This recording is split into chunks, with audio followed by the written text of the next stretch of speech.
Please kindly share with us your experience during and impressions during your last trip. My experience of 12 days in Germany? Yeah. It's impossible. I'm not sure how you spend all time in Germany or somewhere else. I was riding a moving wheel, and the mornings and evenings and nights and days disappeared. It was a continuous go round. So when I got off the wheel, I was here in London. See, it was very successful in the sense that most people who participated from outside, they went away very satisfied with the grace of Allah.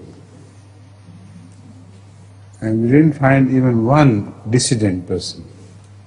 Although in the beginning, they appeared to be very, not hostile, but very strongly opposed to the Islamic views, particularly about women, etc., for instance. And I must pay compliment to the people of Aisha. They're wonderful people. They're very straightforward in their expressions. And this straightforwardness gives the impression that they are determined and they're not going to change their views. But rationality is the key to the German people. Logic, they always respond to. And that is what I always do in my approach to religious matters. So the result was that even the most staunch among them who got up and started objecting to Islamic concepts of liberty for women, etc., by the end of my answer, kept nodding, started nodding and kept nodding. And with the grace of Allah, as the whole Jamaat later told me, none of them returned unsatisfied, dissatisfied. But the greatest of all these experiences took place during the last of my sessions with them. That was in Cologne. The people there are fantastic people, They are opposed yet ready to be convinced. They all came with open minds and open hearts. And it was so amazing that in one sitting, many Germans decided to do bad there and then. See, normally it doesn't happen like this. They take time, they think over things. They are convinced of the rationality of Islam, but to take a step forward to become a part and parcel of Islam, this is something which poses many problems for them. So there, it was so wonderful to see these people, men and women, all alike, to express their desire to get initiated now here, without delay. And Amir Sah's journey was so happy. You should have seen his face radiating with pleasure. He said, the last is not the least, it's the best. Alhamdulillah. So, I do not want to inflate Aisha over much now, because already, So, it's better to leave the subject for the time being. It is food for her thought for a long time, many days to come. She'll think and be very pleased with herself and her people back home in Germany. Right? But do not antagonize them. Never try to antagonize a German. They're as staunch in their hostility as they are in their friendship and good wishes. Right? Right. And you have got a clue, of course.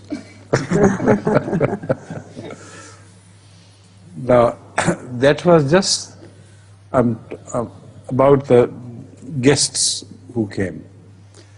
But my meetings with them only took place for an hour and two, maybe mostly around 2 hours. And the main task was my addresses to Ahmadis there.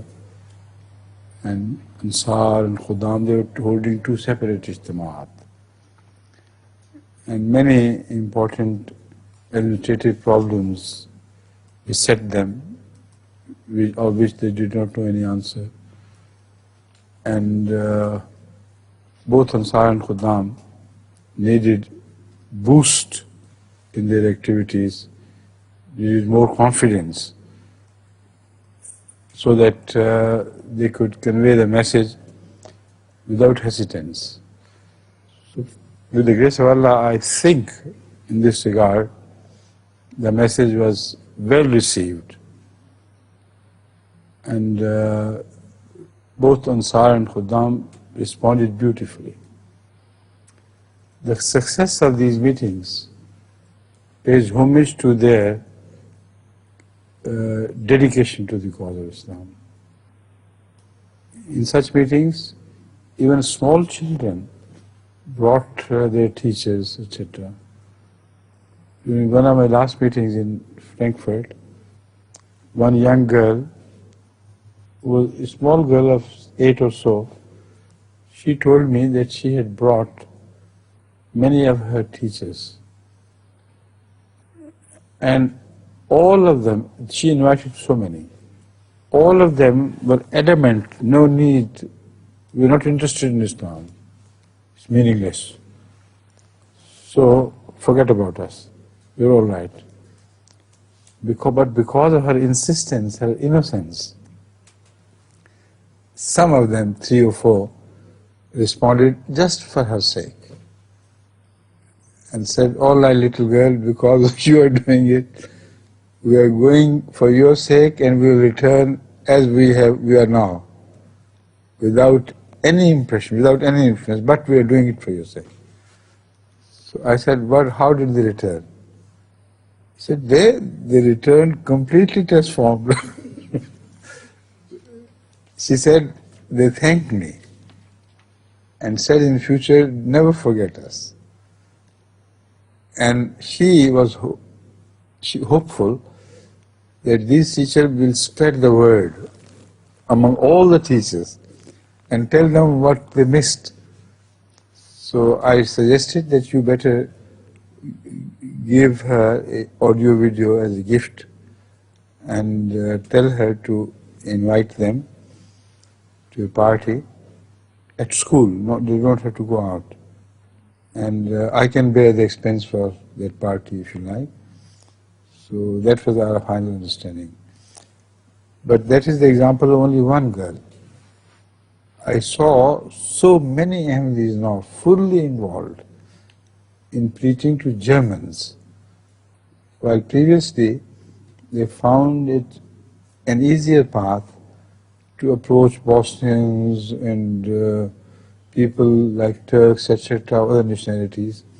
They thought the Germans are rather tough and we shouldn't even try our luck. But this time I found a complete change in their stance.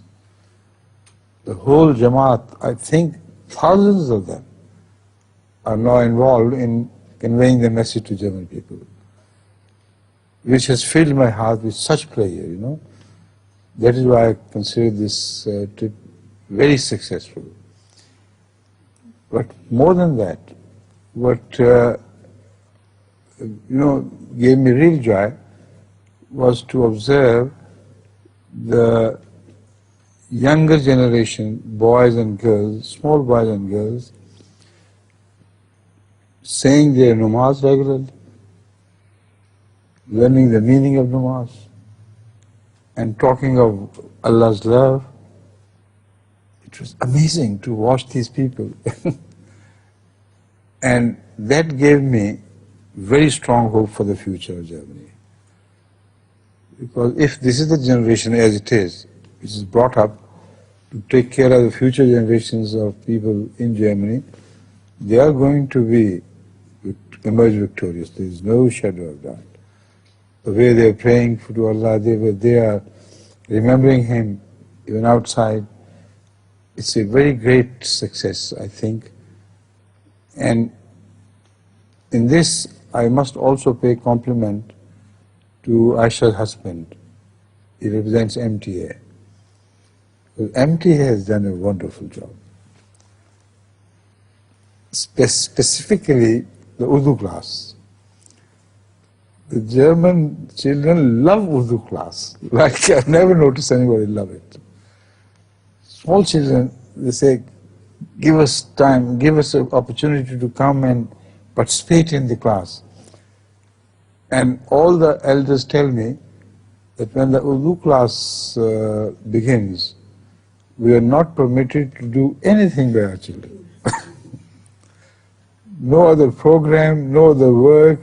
Even we are called from kitchen and say, sit here and watch Urdu class. So these girls like Shaukat, etc., have become very popular. Small boys call aloud their mothers, come, Shaukat has come. And the poems as they are translated are understood properly. So in the upbringing of the Jamaat, MTA is also playing a very solid role with the grace of Allah. So I think that should be sufficient to give you a taste of what happened there. Shouldn't it? Yes. Please, after you translate. He is a wonderful translator. I missed him there so much. You know, there are others who translated from me in Arabic, and they tried their best. But none can beat this man, absolutely. It's a fantastic person. His memory is so sharp, and he registers everything correctly, you know, as if etched on stone. But he's not a stony person, I must say.